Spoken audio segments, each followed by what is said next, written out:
Town favorite Jeff Gordon. His practice speed showed him off the mark, but when the time came, he won the pole position for the second straight year for the Brickyard 400. Dale Earnhardt, with painful injury suffered last Sunday at Talladega, strapped himself into his car, knowing he had one lap to qualify. The speed was 12th fastest. Now the question is, how long can he race tomorrow? A.J. Foyt failed to make the field. He'll try again today. A position in the lineup will be a dream come true for Stacy Compton. Ron Barfield was 46th fastest yesterday. Steve Seligman needs about 10 miles an hour. Robbie Faggart knows he has one tour of the oval to get in. Jeff Purvis seeks his second start. He made the field in '94. Gary Bradbury dreams of running at the world-famous 2.5-mile oval. And Jason Keller is trying every combination to get his car up to speed. This is where the effort begins and ends. Gasoline Alley, the yard of bricks, the start-finish line. Who will make the field and who will have to wait another year to get into the lineup for the Brickyard 400?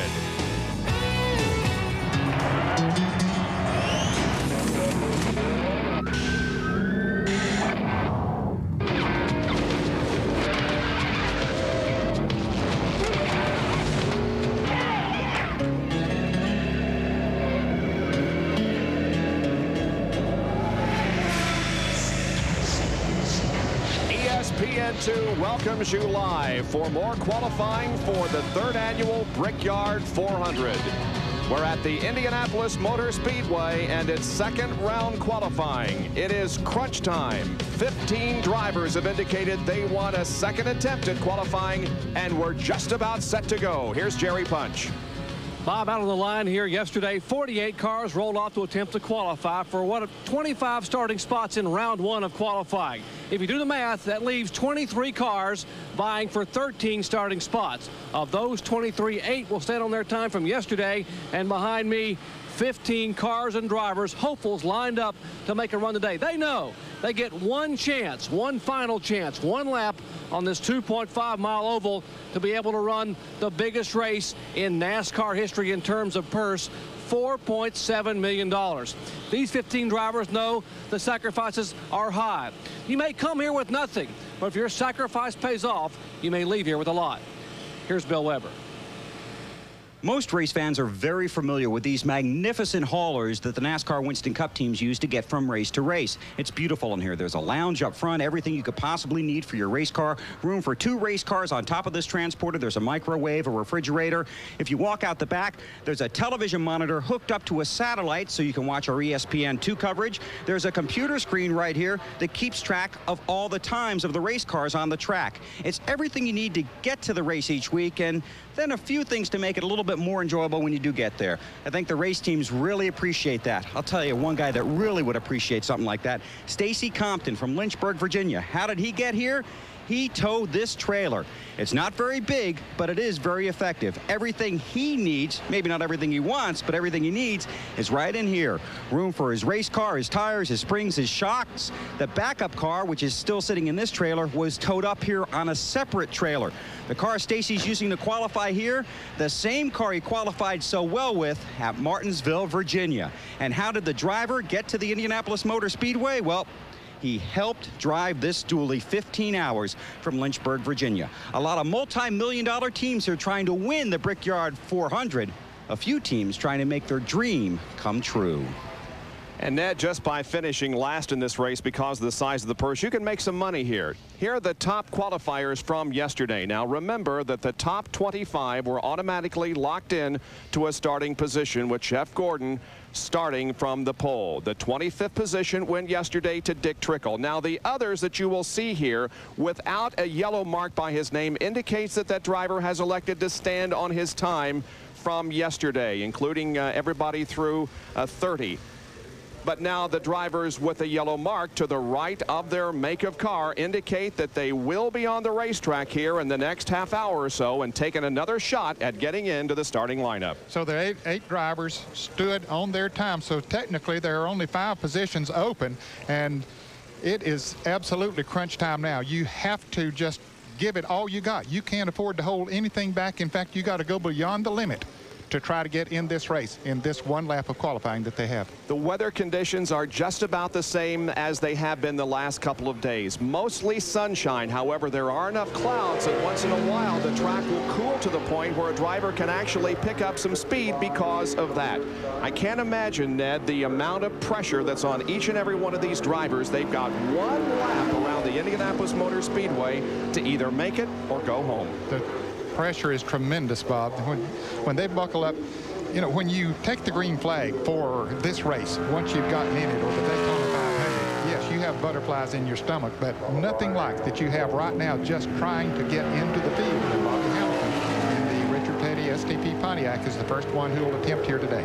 Given his performance in previous years here at the Indianapolis Motor Speedway, a very disappointing run yesterday. He started on the outside of the front row last year for the second Brickyard 400, but when it came time to qualify yesterday, he could only get the STP Pontiac up to 171.979, a time of 52.332. So he's way off the pace, and he's going to have to find a lot of speed. Now, the black numbers indicate the trap speeds that were recorded by the 26th qualifier yesterday, John Andretti.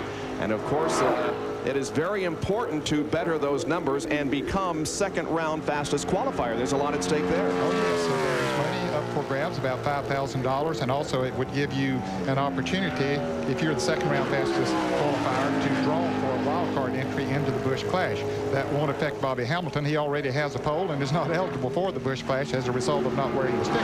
But you can see his speeds are pretty close to those that were turned by John Andretti there yesterday. So it looks like he's got a pretty good lap going, better certainly than yesterday, I believe. And the arrows indicate the line that the drivers are using around the racetrack. The top one was the line that Andretti recorded. The bottom graphic and arrow indicates the line that Bobby Hamilton is using. Well, let's see how he fared in his second qualifying run. It's a 172.954. 52.037 seconds, and so Bobby Hamilton certainly betters his time from yesterday, but he is only 33rd fastest right now. Speaking of yesterday and the qualifying round number one, there was only one real major problem that the drivers experienced, and that was by Dale Jarrett. The car out of turn 4 too high. He banged the car on the right side. However, he was still able to turn in the 24th fastest and guarantee him spot in the lineup. Here's Benny Parsons with an update. Well, let's ask Dale Jarrett. You wrecked the car yesterday. Yeah, but I got a good crew, so they got it back together today. Feels pretty good, too. You got out this morning? Yeah, we got out this morning. They had everything back together. You know, amazingly, it didn't even bend the rear end, just mostly sheet metal. We had to replace the lower control arm on the right front, but everything came right back and drove really good. The car you show on the racetrack right now, folks, is Dave Marcus. Dale, how silly did you feel when you came back? We're not silly. Is it silly or bad or sad? I was pretty mad at the time, yeah, to say the least. Who were you mad at? Dale Jarrett, yeah. You know, I had such a good lap going. I knew that I did. I mean, I knew that was the fastest I'd been, and I didn't want to lift off of that corner, but I really thought, you know, I was probably 2 or 3 miles an hour faster than I'd been through there, so obviously it just wouldn't quite turn. And yeah, I was mad for the guys. This race car's been through a lot and hadn't even run a race yet. I reckon at Pocono qualifying before I ever got to green. Yesterday, I at least got to the checkered, but not exactly the way that I wanted to. I think we could have definitely been in the top 2 or 3 if I'd made the lap clean. But, you know, so it goes, and just have to come from 24th. And folks, let me tell you, the crew has done a great job at it. I can't even tell on the side of the car. You can't even tell where he hit the wall yesterday. Yeah, they're doing a lot of work back there in the garage area, but there was a lot of work going on the racetrack also. Dave Marcus qualified yesterday at 171.402. And Ned, he's slower than yesterday. Yeah, 170.448. And so Dave Marcus, although 35th fastest right now, is going to be right on the line in terms of making this field. Well, a big story yesterday has turned into somewhat of a disappointment today. Bill Weber has that story. Well, Bob, a big day for Bobby Hillin and his Jasper Ford yesterday. He qualified 5th for the Brickyard 400. Previous to that, his best qualifying effort was 17th. But today, Bobby Hillin, just past 10:30, put his car in the wall. A nifty move by Ted Musgrave to avoid that. Hillin's car is back in the paddock. He will run his backup car here in the Brickyard 400. It was a dream come true yesterday, but Bobby Hillin's dream has turned into a nightmare. I'm not saying that the motor blew right now. It's hard to say what happened. The rear wheel's locked up, and I backed in a wall. I don't know why, but we're going to look at it and figure out what went wrong. Something happened. It just locked the rear end up right before I started turning into the corner. This is the car that Bobby Hillin drove at Loudon, New Hampshire. Twice in that race, he was able to get this car up to third. This team is working very hard to prepare this car for the final happy hour practice that comes up about an hour from now. So Bobby Hillin had a great day yesterday, but on Saturday, he will start the rear of the field in a backup car. The 22 car on the track, hoping for a good qualifying run. Let's go back to Bob. That, of course, is Ward Burton in the MB&A Pontiac. 173.054 was the speed yesterday. That was 33rd fastest, and I guess maybe, Ned, the question that a lot of people are asking is, why has he chosen to re-qualify? That, well, he was smart in doing so. Yeah, he picked it up a little bit, 51.941 seconds, 173.274. So that did pick him up just a little bit, and that probably will be the difference in him getting into the field, maybe not.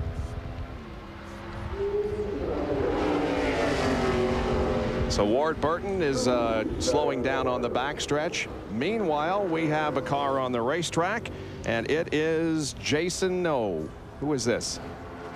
Steve Seligman, maybe. Oh, it's a 27 car. It's Jason Keller. I beg your pardon. And Jerry Punch has more on that story. Jerry? Well, Bob, 26-year-old Jason Keller from Greenville, South Carolina, hopes to make his Winston Cup debut here. That's big enough in and of itself, but look at this race car. David Blair Motorsports doesn't have a sponsor. They have not run a race in Winston Cup competition since Charlotte back in May. So much more is riding as Keller takes the green flag on this long straightaway than just him qualifying in Indianapolis. They need to qualify in this race, get a sponsor, and hopefully keep the doors open. The crew waits patiently here on pit road. Mike Hill, the crew chief, a veteran crew, hoping maybe this young man will have just the magic to maybe get this car qualified and keep this team going. Well, he had good entrance speed into turn 1, 192 compared to 193 by John Andretti yesterday, but look, 5 miles an hour slower as he got on the end of that turn. That's really going to hurt his overall lap time. He picks it back up a little bit as he gets into turn 2. Overall speed yesterday, 170.801. Jason Keller trying to get this 27 car into the field. Comes off of corner number 4. Is a little bit slower also at the north end of the racetrack. In fact, considerably slower there in corner number 4. There's the checkered flag, and Jason Keller has clocked in for the second time. Let's see what the lap was. It is 171.979, so it's better than yesterday, but only 36th fastest. We'll take a break, and when we come back, Morgan Shepherd will be on the racetrack, hoping to get his car into the field. Second round qualifying underway here at the Indianapolis Motor Speedway for tomorrow's Brickyard 400. 37 cars, including those that stood on their time, are now in the field, and Morgan Shepherd seeks to get into the 38 slot, and then the bumping process will begin. Morgan Shepherd yesterday, his speed was 172.381. Faster than that, Bob. I don't know what happened in his qualifying run, but he had been among the fastest cars in practice prior to qualifying. His run is over in the Remington Arms Ford.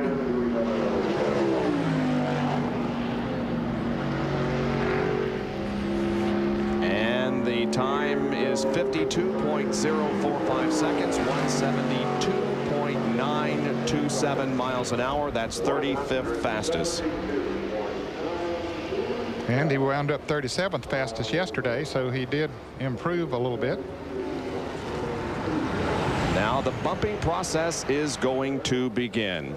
Well, since we ran here at the Brickyard 400 last year, there have been quite a bit of improvements and changes to this facility. It's a long way, Ned, down this front straightaway, 5/8 of a mile, and then into a sharp right-hander that's banked at 9 degrees. And then very quickly you get into another left-hand turn to enter the backstretch. Long backstretch, flat straightaways, but then you go into another 9-degree banking in turn 3, and they run right down on the bottom of the racetrack as they come off turn 4 and down for the straightaway. All of that makes up what they call the world's greatest race course. Been here since 1909, the Indianapolis Motor Speedway. Brickyard qualifying underway, second round, and the bumping process is just about to begin. As on the racetrack, we have Ricky Rudd, who yesterday was the 35th qualifier, 172.874, and on the hot seat is Dave Marcus. Now, we might explain that there are provisionals available to drivers who have them, so there is an opportunity for some drivers to get in the field if they don't make it by speed. And Rudd is very high in the point standings, so he certainly would have a provisional spot. He had a bad push in his car yesterday and was not very fast.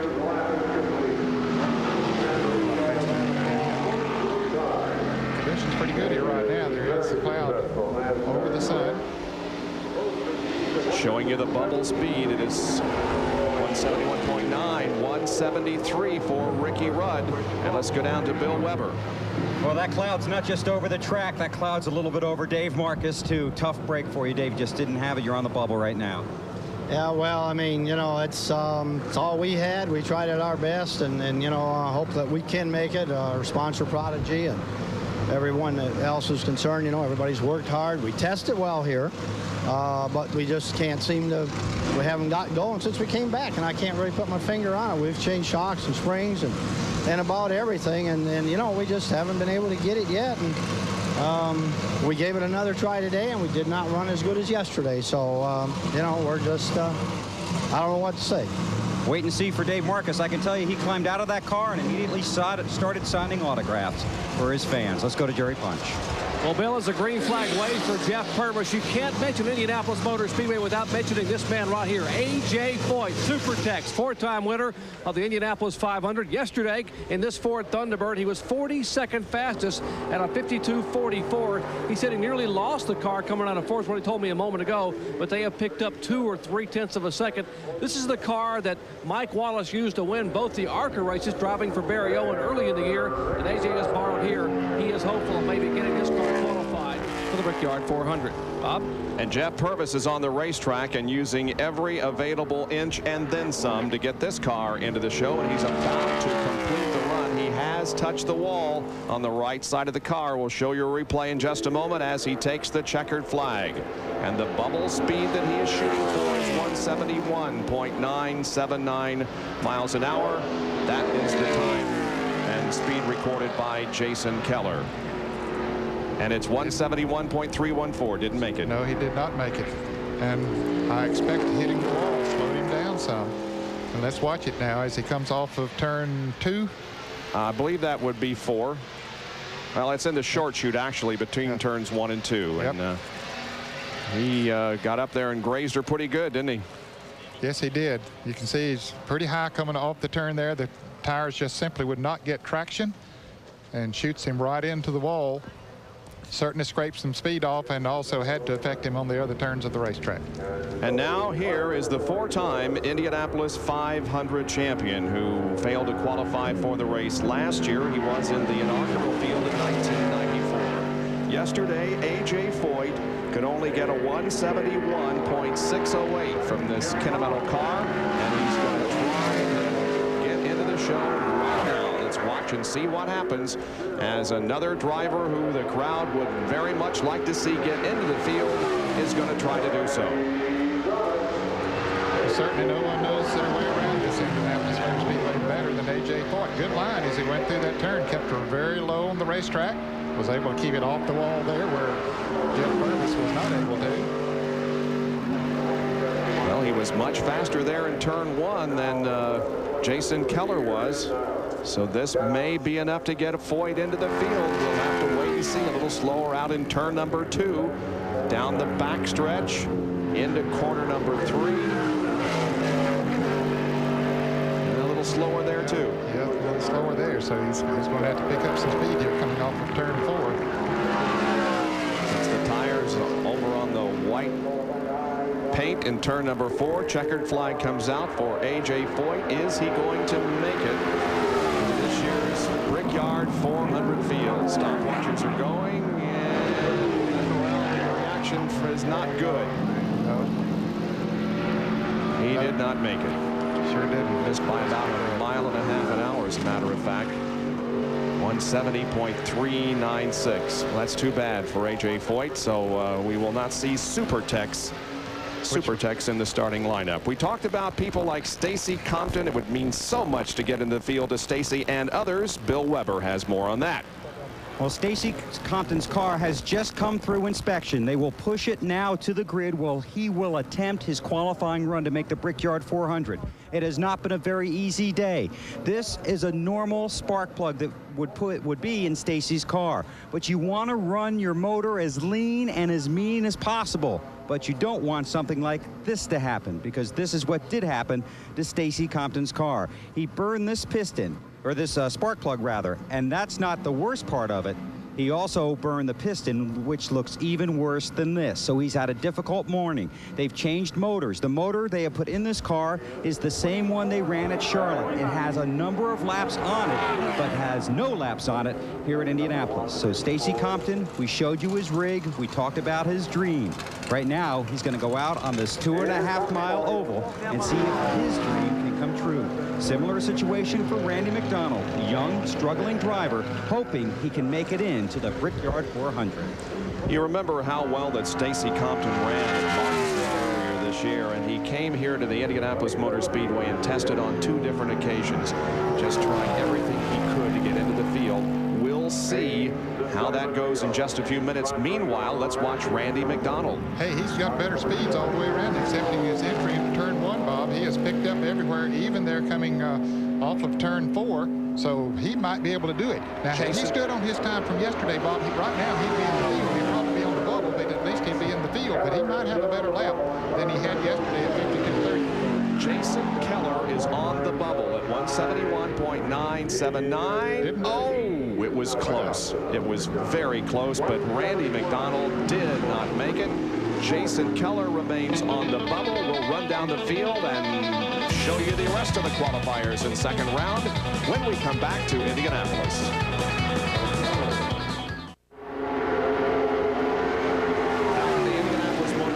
And the checkered flag has just come out for Derek Cope, who ran 172.914 yesterday.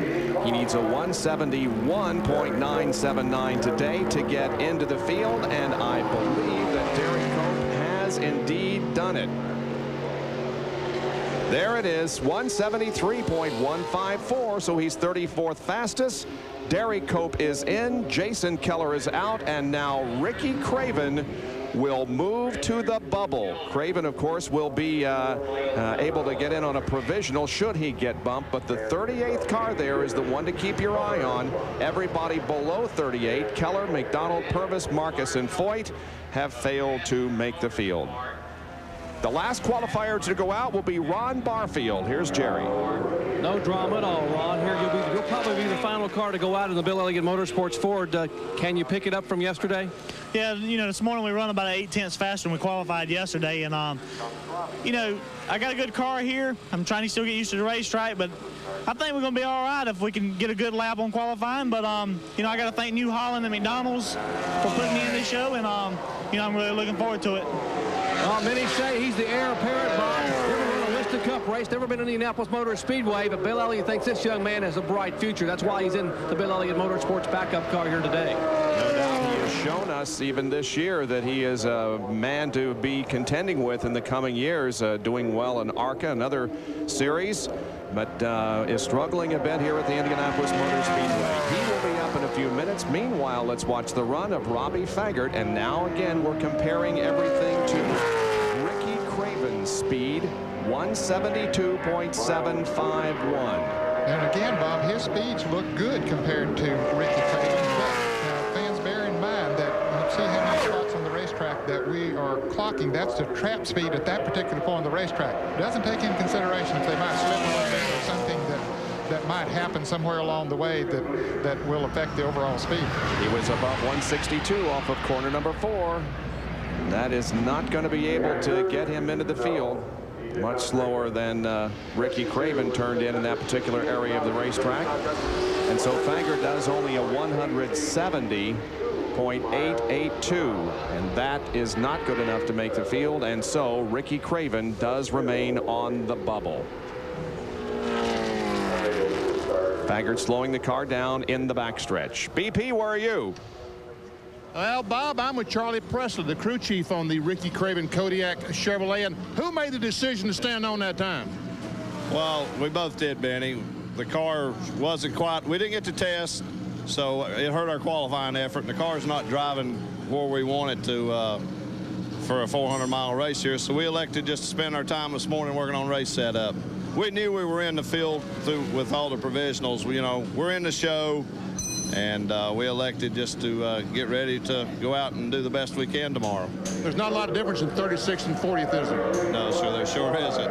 And you are able to work this morning on a race setup rather than trying to work on a qualifying setup. Right. You know, these guys that just went second round, they made the announcement this morning, 30 minutes, and we're going for the final hour of practice. And it just wasn't enough time for us to get the qualifying package out and get ready for the race setup. We're going to be checking you out that last hour, you know. You got it, Hotshot. Okay. Thanks, Charlie. On the bubble, guys. Yep, Ricky Craven on the bubble, and the guy trying to knock him off is Gary Bradbury. There you see the lineup as it is. 26 through 38 make the field. 38th lower do not. Again, provisionals are available. Gary Bradbury yesterday, 171.848 in the Shoney's Restaurant Ford, and man, was he high coming off the corner. He got awfully close to that wall up there where Dale Jarrett hit it yesterday. He was fast up in that area of the racetrack. Let's see how it all comes together around the 2.5 miles. And he did it. Bradbury did it. Morgan Shepherd now goes to the bubble, and Bradbury qualifies at 174.584, and wow. That is the 26th fastest second round. That is a fantastic lap. Wow. That is the story of the day so far. Gary Bradbury with an excellent run. And as I indicate, Morgan Shepherd now is on the bubble, and if that holds up, he will be in the wild card draw for the Busch Clash net. Yes, he will, and never know, might get in that race. Has a good chance at it. Let's go to Bill Weber. A.J. Foyt, one name that brings a distinctive roar from the crowd here, but obviously it was a moan of disappointment. A.J., your lap. Well, it was terrible, absolutely terrible. You know, we've been able to run fast in that, and it seemed like every time the temperature comes up, for some reason, I die out there, and that's exactly what happened today. It's very disappointing to me and actually my fans, because, you know, this ain't the way I race, and it's just, that's racing. You're going to have to take the good with the bad, I guess, through the years. And it's kind of like 2 years in a row, and it's very disappointing to me.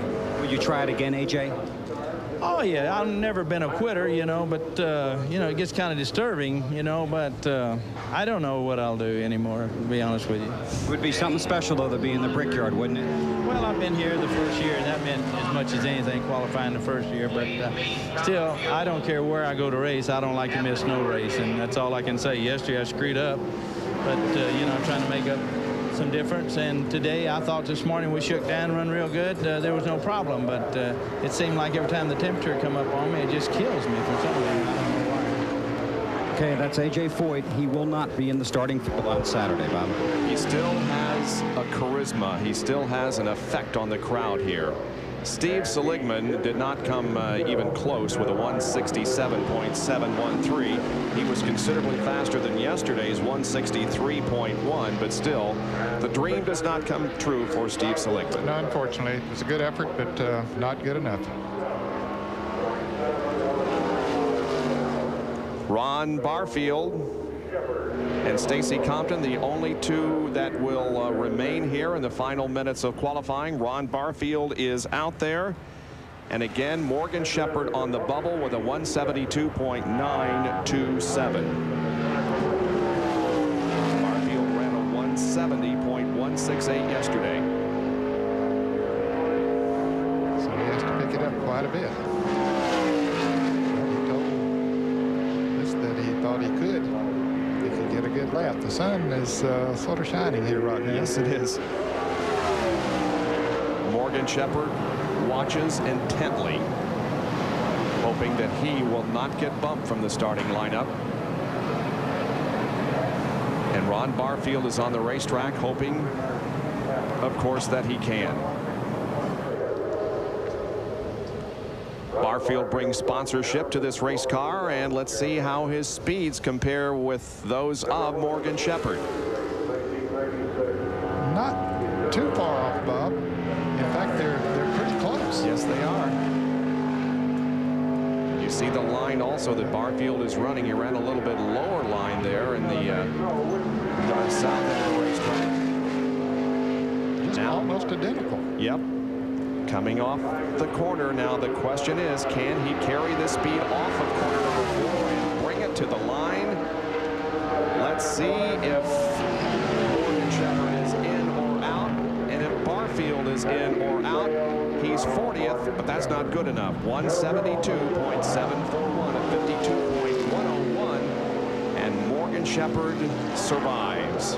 So Barfield was not able to carry that speed off of turn 4. He had it good all the way around the racetrack, but just lacked a little bit, 0.06 of a second. And Jerry Punch is with Gary Bradbury. Gary Bradbury, 51.551. Man, what a lap. Where was this yesterday? Well, I tell you, I don't know. We run a 51.70 something in practice yesterday and then qualified a 52.38. And then this morning we run a 51.60 something. I thought, man, I hope we don't come back with a 52.20 something or something, you know. But, well, I tell you, this ain't sunk in yet. Dennis Adcock, crew chief, kept telling me, said, we're going to be 26 fastest. We're going to be 26. And I'm thinking, I just won in this race. But I tell you, Dennis and these boys have worked their tails off this weekend on this Shoney's Ford. And I know I'm most excited. This is the most exciting day of my career, I think, since I've been racing. And you know, Dennis was talking earlier one time. He told somebody, he said, I've never seen Gary. He said, a lot of drivers, their hands are shaking before and after qualifying. Well, hey, he hadn't looked today because I'm shaking. Gary Bradbury, 26 fastest, still one car to go, and he's on the clock, Bob. Yeah, it's Stacy Compton, the Virginia driver. His mom watches intently and see if Stacy Compton can get his Ford into the starting field. Put that different engine in it. See what he can do. His speeds are a little bit slower than. Looked like there might have been a little smoke there too, Bob. Yeah, or water or something may have been in the car. In any case, they had a motor change in this car this morning, and we're going to see if that motor can carry him into the starting lineup. Morgan Shepherd waiting it out. Doesn't look like that Stacy's going to be able to do it. His speeds at several points on the racetrack were a little bit too slow. Nope. He didn't do it. 171.067, 44th fastest overall. Ida Compton, his mom, well, can manage a smile anyway. Here's Benny Parsons. Well, Morgan, you made it. Well, Benny, you know, the Remington Thunderbird was very fast when we came here and tested, very fast in practice. We don't know what happened. I mean, here we just barely made the field, last car in the field. We made every field this year, you know, haven't had to use a spot or anything, but boy, I don't know what happened. I mean, Wednesday afternoon in practice, you were the, what, in the top 5 practice cars? Yeah, we was in the top 5. I mean, we was pumped up. These guys was biting their nails when we was getting ready to go out to qualify, and I couldn't get up to speed. The car was just so loose, I couldn't go nowhere. I don't know what happened. Then we didn't run such a great lap today, but we're practicing good. Well, that's the main thing. You are good for the 400 miles. Main thing, we're in the race. Now we can race. Okay. That is right. The main thing right now is just to get in the race. We'll be here on ESPN2 for the next 25 minutes and then over on ESPN for another hour after that. Second round qualifying has just been concluded here at the Indianapolis Motor Speedway. We'll show the lineup in just a moment. However, now we want to tell you what you can see in terms of other coverage. Tonight at 7 o'clock Eastern Time, ESPN2's RPM Tonight with John Kernan. Benny and I will be along with a Brickyard preview at 7:30 here on The Deuce. Then over on ESPN at 8:30, Dave Despain hosts Speed Week live from Indianapolis Raceway Park. And at 9 o'clock tonight, he will have coverage along with others of the Busch Grand National Kroger 200. Randy LaJoy is on the pole for that event, which begins at 9 o'clock Eastern Daylight Time. We have lots of coverage left here at the Indianapolis Motor Speedway on the Deuce for the next 20 minutes, and then over on ESPN for the next hour after that. We'll take a break and be right back. With qualifying concluded, here is the starting lineup for tomorrow's Brickyard 400, which begins at 1:15 tomorrow afternoon over on ABC. There are the top 15 qualifiers from yesterday. Jeff Gordon will once again lead them to the green flag tomorrow afternoon. Now let's show you the 16 through 30 qualifiers. And of course, from 26 on back were those that were determined here today. Gary Bradbury, his time would have been 18th fastest had he turned that yesterday. Boy, a very impressive performance by Gary Bradbury, and he'll be eligible for the Busch Clash. And there you see through 38 and 2 drivers who get in on provisionals. Ricky Craven starts 39, and Dave Marcus does get in the field starting in last position. Dave Marcus takes a provisional and makes the Brickyard 400. Back with more from the Indianapolis Motor Speedway in just a moment. Our coverage of the Brickyard 400 third annual continues tomorrow with RPM today at 11:30 Eastern Time. We'll have a Brickyard preview on ESPN at noon. The race itself is at 1 o'clock Eastern Time on ABC, and then the whole wrap up tomorrow evening at 5 o'clock on RPM tonight here on ESPN2. Well, Benny Parsons, congratulate Dave Marcus on behalf of Ned and me. By golly, he made the race, didn't he? Hey, Dave, Bob Jenkins said congratulations on behalf of he and Ned Jarrett. Well, I'll tell Bob and Ned thank you, but I'll tell you what, Benny, I'm smiling now, but really, in all reality, 10 minutes ago, I was pretty nervous, and I mean, you know, we gave it our best, but we're short. We tested good up here and come back, and we have not been able to get the car going since we've been here, and it's tough, it's tight. I don't know what to say. I'm just tickled to death for my sponsor, Prodigy, that we're in this race. You know, last year we missed it. Now, let me ask you something. You're starting 40th. You go back to the motel tonight. You're going to go out and practice the last happy hour. You go back tonight. Do you really and truly sit down and think about winning the Brickyard 400? Well, yeah, I mean, you know, 40th, first, whatever. We still come here to run good and run up front and do what we can to get our sponsor some publicity. We're going to practice here in this next practice. We're going to practice hard. We're going to work on the car. We're going to change springs. We're going to change shocks. We're going to change the front fender tuck. We're going to do what we can to get this race car better. So far, we haven't been able to do it.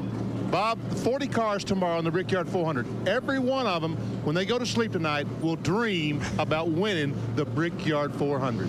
Only one can, however, but before that, Dave Marcus has a job ahead of him, and that is to get the car handling during happy hour, and we will have that over on the other network, ESPN, beginning in about 15 minutes. And we'll be back here on the Deuce to talk with Ron Barfield in just a moment. Stay with us from Indianapolis. Back at the Indianapolis Motor Speedway, and here now is the rundown. Look for your favorite driver and jot them down if you'd like. These are the drivers and the cars that have made it into the lineup for the third annual Brickyard 400. The top 25 were established yesterday, and a bit of a surprise as Gary Bradbury was the second round fastest qualifier a few minutes ago at 174.584. Here's the final group. 40 cars will be starting. And of course, the provisionals were taken by Ricky Craven and Dave Marcus. Let's go to Bill Weber, who's with Gary Bradbury. Well, I'm actually with Ron Barfield, who's still able to smile despite the fact you're not in the Brickyard 400. You guys had it all, just couldn't quite put it together in the few days you had here, Ron. Well, you know, I got to thank all my guys here. I mean, they really worked hard for me all week, and you know, I want to thank New Holland and McDonald's for letting me do this deal, and you know, it was an experience. I learned a lot, and you know, we'll go back to the shop and try to get better, and might try to do another one day. Who knows? What'd you learn the most, Ron? Well, I tell you, what I really learned, whenever you step up to this level, you got to be ready to play. But you know, these guys here gained a lot of respect from me, and you know, they really get a race car around the racetrack, and if you don't really realize it, you just need to come and compete with these guys, because it really is an experience for you. And you know, like again, I got to thank New Holland and McDonald's for letting me do this deal, and you know, Peter Bond with New Holland, you know, thanks for the support, and you know, we'll be looking for it later on. Okay, drives for Bill Elliott. We'll see him again. There's no doubt about that. Ron Barfield among those who did not make the race, but you heard him say that he learned a lot by coming here, and that is an important aspect of this whole thing. It really is, and you see some pretty good names on there, including A.J. Foyt that did not make this race, and certainly a lot of hopefuls, but some came awfully close, but just couldn't quite get it done. At 3 o'clock, we'll move over to ESPN and bring you the last hour practice happy hour. One of the big stories remains. Dale Earnhardt and his relief driver Mike Skinner back in just a moment. Bob Jenkins, Ned Jarrett, Benny Parsons, Bill Weber, Dr. Jerry Punch back at the Indianapolis Motor Speedway for the second round of qualifying has just been concluded. We await the beginning of happy hour just a little bit past the hour, and again we'll have all of it for you over on ESPN. We'll switch there in about 10 minutes. Jerry Punch has an update on the Dale Earnhardt Mike Skinner situation. Well, Bob, here in the Goodwrench Garage, if you're a hunting enthusiast, what they're doing now is packing powder. They call it packing powder, cocking the hammer, getting ready to fire one final round of practice. The word is that Skinner was supposed to drive this final round of practice, but they have gotten word here in the garage that, surprisingly, Dale Earnhardt is feeling better, getting a little bit better as we get away from that crash 5 days ago. And then Earnhardt will indeed come over and maybe run a lap or two before happy hour is over. These guys are smiling, knowing that Skinner is getting better and better, and the champ, the Intimidator, might get in the car as well. Bob? Mike Skinner sure showed him how to drive a truck last night, didn't he, at Indianapolis Raceway Park? He really did. He started on the pole and led every lap. And so with the 2 Craftsman truck races that have been held at Indianapolis Raceway Park, nobody else has led a lap there excepting Mike Skinner. David Smith crawling under the car and preparing it for the happy hour. Bill Elliott also knows how to drive a race car, and he's standing by with Benny Parsons. Hey, Bill, that's a pretty good qualifying run you had. Well, pretty decent. I felt really good about it. The one thing about it was we came here and tested after Loudon, New Hampshire. I had a cold. I felt bad. We were supposed to run for 3 days. We only ran 2, and we didn't run a lot of the 2. We came here and unloaded on Wednesday. We chased our tail for a long time and finally got things decent. Then Thursday, we had a little bit of motor problems. We had to change motors for qualifying. I never got to do a real qualifying run on Thursday, so we just kind of went out cold turkey, and the car worked well, and you know, all this McDonald's bunch has done a good job. You know, you've been running hurt, been playing hurt for the last couple of races. What's Earnhardt going through with collarbone broken, sternum broken? Well, if it's his playing hurt, I'd hate to see what really hurt is. I can sympathize with him, but like I said, you know, this time, the same time after the Talladega race that I went through, I was still laying in the hospital. You know, he's fortunate enough to be out and be able to get back in the car where I wasn't. You know, and it's just, that race is just such a hard race to get through anymore. You know something's going to happen, you just don't know when. And you hope it's not you, but unfortunately it was. Unfortunately, it was the first race, and thank God it wasn't the second race, because I don't think I could have stood another one. And you know, Earnhardt thought you hit him, but it was Schrader all the time. I can't believe he accused me of doing something I didn't even do. He didn't hit him, guys. Folks, he did not hit Dale Earnhardt while he's rolling down the racetrack at Talladega. He didn't do it. Bill Elliott will start 7th tomorrow. Well, again, a reminder, we'll be wrapping things up here on the Deuce in the next 5 or 6 minutes. As you can hear the engines getting set for happy hour, we'll have coverage of it over on ESPN1 at 3 o'clock Eastern Time. Stay with us. We'll be back here in just a moment. 7 o'clock tonight here on ESPN2, RPM tonight with John Kernan. He'll wrap up things from the Indianapolis Motor Speedway and preview what happens at IRP tonight. Benny and I will be here with the Brickyard preview at 7:30. Speed Week is at 8:30, and the Busch Grand National Kroger 200 at 9 o'clock Eastern Time over on ESPN. And Ned will have a role in that race tonight. The starting lineup once again at 1:15 Eastern Time tomorrow afternoon. We've got engines running in the background of here in the garage area as they're getting set to go onto the track for happy hour, Ned. And boy, this is the most important test they've had since they've been here, Bob, getting those cars in race trim. There's been a good bit of running here in the last few days, so the track is the closest to actual race conditions that we have seen it. Gary Bradbury starts 26th, followed by John Andretti, Jeff Burton, Jeff Bodine, Michael Waltrip, the 30th starter tomorrow. Now take a look at the final 10 that got in today. 2 of them had to take provisionals. Ricky Craven is 39th and Dave Marcus is 40th. Benny, it's getting awful loud back here. Happy hour is just moments away. And you know what? They can't wait. They don't want 59 minutes of practice. They want the full 60. You will see Robert Presley, Sterling Marlin, Michael Walter. They're even working on Ricky Craven's car while he's sitting in line to get ready to go. As soon as they open this gate, these babies are going to drop the hammer and get to it. Going to be like the floodgates opening. Bill is with Dick Trickle. Bill.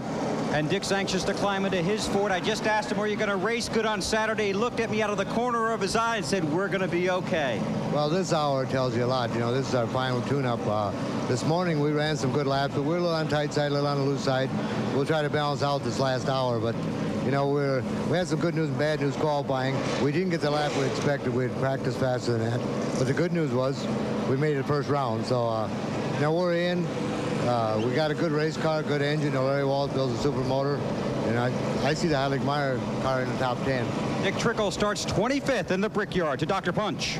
Hey, Bill, one reason this final practice is so critical, not only to dial the car in, but this is sort of race day temperatures and conditions that the shadows begin to come over the racetrack. And look behind me, the wind beginning to pick up directly out of the north. Those are the flags over the Tower Terrace. The drivers will have a tailwind coming out of turn 4, but they'll have a headwind coming off turn 2. They get these cars dialed in now for what will happen tomorrow at 12 noon. Benny?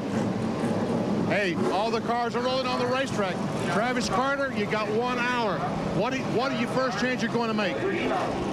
Hopefully, Benny, we hope we don't make any changes. We felt pretty good this morning about our car. Everybody's excited about the Brickyard 400 being to us the biggest race of the year, and we think we're in good shape. We're looking forward to it. How many laps you go run in practice? Well, whatever he feels to get him a good reading on the car, you know, and we basically really need to make sure, one thing, we keep our car so we can make some adjustments. If it's a little tight, a little loose, we can sort of work it either way, but I think we're pretty close, and hopefully a good sign to us if the car is much the same in the afternoon practice as the morning practice. If that's the case, normally things will go real well for you. Bill Weber? Last week we were in Talladega, but the focus of a lot of attention was on this race, the Brickyard 400. I tell you sincerely that 6 teams personally guaranteed me they will win this race. But only one team can. The next hour will give us a good barometer as to which guy can get to the front and maybe stay there on Saturday. Jerry Punch. Hey, Bill, this guy will start at the front. What's happening here is the final debriefing, final practice session coming up in about 3 minutes. Jeff Gordon and the man they've nicknamed the coach now, Ray Evernham, who Gordon listens to every single lap of the race. Gordon will listen to him all day long, and hopefully he can coach him to victory number 2 in the Brickyard 400. Bob? The tension is building for happy hour. Brickyard coverage continues. Get your channel changers ready. We're going to switch over to ESPN here in just a matter of seconds, and you'll be able to see most of the final hour of practice for tomorrow's Brickyard 400.